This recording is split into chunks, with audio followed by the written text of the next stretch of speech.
তাওহিদুল ইসলাম সজীব জানতে চেয়েছেন, গোপনাঙ্গের লোম পরিষ্কার করলে কি গোসল ফরজ হয়? না, এর সাথে গোসল ফরজের কোনো সম্পর্ক নাই। ফরজের অজু করে নেবেন, পরিষ্কার পরিচ্ছন্ন হবেন। এর পরের প্রশ্ন করেছেন মাহবুব আলম, আপনি জানতে চান মৃত আত্মীয়র নামে কোরবানি করা যাবে কিনা। মৃত আত্মীয়ের নামে কোরবানি করা যাবে, এ বিষয়ে গত নির্বাচিত প্রশ্নোত্তর লাইভে আমরা বলেছি মৃত আত্মীয়ের নামে কোরবানি করা যাবে। রাসূল আকরাম সাল্লাল্লাহু আলাইহি সাল্লামের তরফ থেকে তার ওয়াফাতের বহুকাল পর আলী রাদিয়াল্লাহু তাআলা কোরবানি করেছেন, বাইহাকি মুসনাদ আহমদ শবিনে হাদিসে বর্ণিত হয়েছে, সেজন্য মৃত ব্যক্তির পক্ষ থেকে কোরবানি করা যাবে। কোন কোন উলামায়ে কেরাম বলেন যে জীবিত ব্যক্তির নামের সাথে অ্যাড করে এটা করতে, যদিও জমহুরগণ সাধারণভাবেই মৃত ব্যক্তির তরফ থেকে আলাদা কোরবানি করার পক্ষে মত দিয়েছেন, জায়েজ আছে।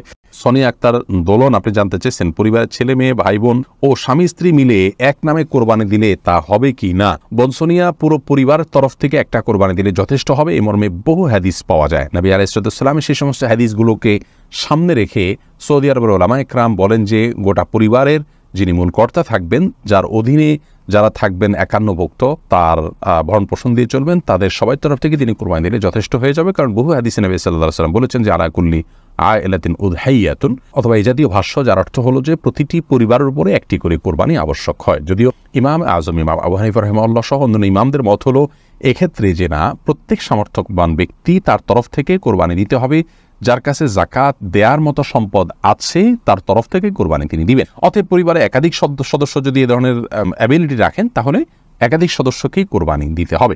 আর এই যে দ্বিতীয় মত যারা বলেন, তারা প্রথমোক্ত মতে যে হাদিস তারা পেশ করেছেন যে প্রত্যেক পরিবারের তরফ থেকে একটা কোরবানি হলে হবে, তারা ওইটার ব্যাখ্যা বলেন যে আসলে তখন একটা পরিবারে একজন কর্তা ছিলেন না, সবাই তার অধীনস্থ থাকতেন, একাধিক ব্যক্তি সাধারণত উপার্জন করতেন না। যখন উপার্জন হয়ে যেতেন, উপার্জনক্ষম হয়ে যেতেন ছেলেরা, তখন তারা বিবাহ করতেন এবং স্বাভাবিকভাবে তাদের আলাদা পরিবার উঠে দাঁড়াতো। তো নবী সাল্লাল্লাহু আলাইহি ওয়াসাল্লাম সেই দৃষ্টিকোণ থেকে বলেছেন। যেহেতু আমাদের সমাজে এখন একই পরিবার একাধিক ব্যক্তি উপার্জন করে যাকাতের দেওয়ার মতো অবস্থা তাদের হচ্ছে, সেই জায়গা থেকে নবী সাল্লাল্লাহু আলাইহি ওয়াসাল্লাম এটি বলেছেন। যাই হোক, তো দুটি মতই আমি আপনাদের সামনে প্রেজেন্ট করলাম। পরিবারের একাধিক ব্যক্তি যদি সামর্থ্যবান থাকেন, তাহলে সেই একাধিক ব্যক্তি কোরবানি তাদের তরফ থেকে করার মতটি অধিকতর নিরাপদ। তানহা তাবাসসুম জানতে চেয়েছেন, আমার বাবা মারা গেছেন, আমার আম্মু নাকি 40 দিন জুতা পরতে পারবেন না, এটা কি কুসংস্কার? হ্যাঁ বোন, এটা অবশ্যই কুসংস্কার। আপনার বাবা মারা যাওয়ার কারণে আপনার মায়ের জুতো পরিধান করার ক্ষেত্রে ইসলাম শরীয়তের কোনো বিধিনিষেধ নেই, যে কোনো ধরনের জুতো পরিধান করতে পারবেন। তার জন্য করণীয় কি, এ বিষয়ে আমাদের একটি ভিডিও আছে, সেটি দেখে নিতে পারেন যে স্বামী মারা গেলে স্ত্রীর জন্য করণীয় কি। তিনি শোক পালনের অংশ হিসাবে 4 মাস 10 দিন পর্যন্ত অন্যত্র বিবাহ বসতে পারবেন না। সেই সাথে নিজ গৃহে বা যেখানে তিনি অবস্থান করেন সেই গৃহ বা গৃহের আশেপাশে, অর্থাৎ আশেপাশে বলতে উঠান টুটান, বাসা হলে বাসার বারান্দা একটু সামনের অংশ, এর মধ্যে এরিয়ার মধ্যে তিনি থাকবেন, বাইরে যাবেন না একান্ত প্রয়োজন ছাড়া, যেটাকে সাজগোজ বলা চলে। বাহিরে বিভিন্ন অনুষ্ঠানে যেতে মানুষ যেটি করে, সেরকম কোনো সাজগোজ তিনি করবেন না। এছাড়া জুতা পরিধান করা যাবে না বা ইত্যাদি এরকম কোনো কথা ইসলাম শরীয়তে বলা হয়নি, এটি সম্পূর্ণ কুসংস্কার।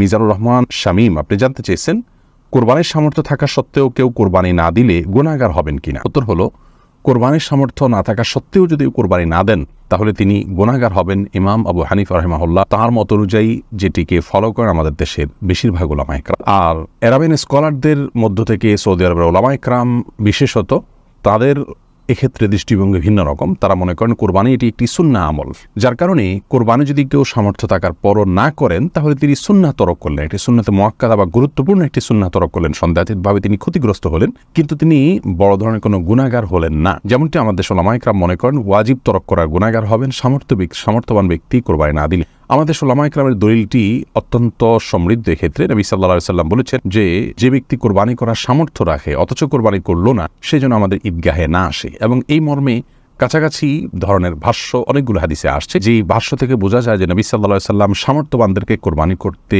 আবশ্যক করেছেন, আবশ্যিকভাবে নির্দেশ করেছেন, এবং না করলে তার জন্য তিনি সতর্কবাণী দিয়েছেন। অতএব সামর্থ্যবানদের জন্য কোরবানি না করে থাকাটা অনুচিত হবে আমরা মনে করি। যদিও বিপরীত দিক থেকে যারা এটিকে সুন্নাহ মনে করেন, তাদেরও দলিল হলো নবী আলাইহিস সালাম বিভিন্ন হাদিসে এটিকে সুন্নাহ বলে অভিহিত করেছেন, ইব্রাহিম আলাইহিস সালামের সুন্নাহ বলেছেন, তো সেই জায়গা থেকে তারা এটিকে সুন্নাহ বলেন।